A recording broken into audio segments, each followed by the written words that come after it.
And we move on to some other business stories now. Of course, we're talking about inflation that is cooling in January.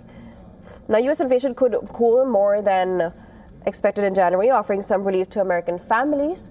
And the government says pricing are rising more slowly.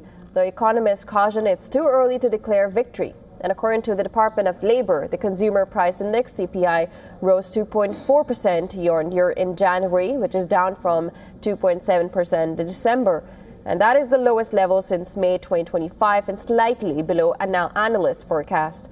While month-to-month prices increased just 0.2%, which is down from December's 0.3%. A drop in energy costs helped gasoline, and overall energy prices fell 1.5% over the month. However, food costs edged up 0.2% from December and are still 2.9% higher than a year ago. Experts say these increases continue to strain household budgets, especially for lower-income families. President Donald Trump welcomed the news, saying inflation is way down and back on track, but economists caution the picture is a bit more complex.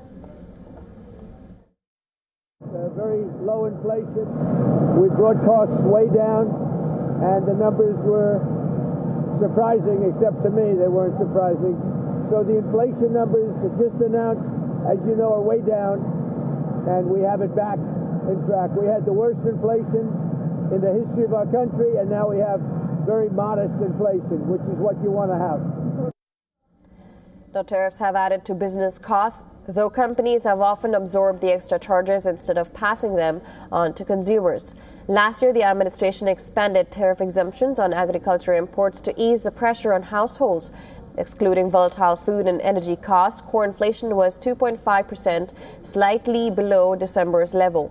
Analysts note that while wages have generally outpaced inflation recently, it can take time for families to fully recover purchasing power lost to prior price increases. The Fed cut rates 3 times last year, but has held steady since. Economists say the January CPI report could give the Fed room to reduce rates later this year, but only if inflation shows a sustained downward trend. And right now, ongoing price pressures and a resilient jobs market suggest policymakers may remain cautious for some months.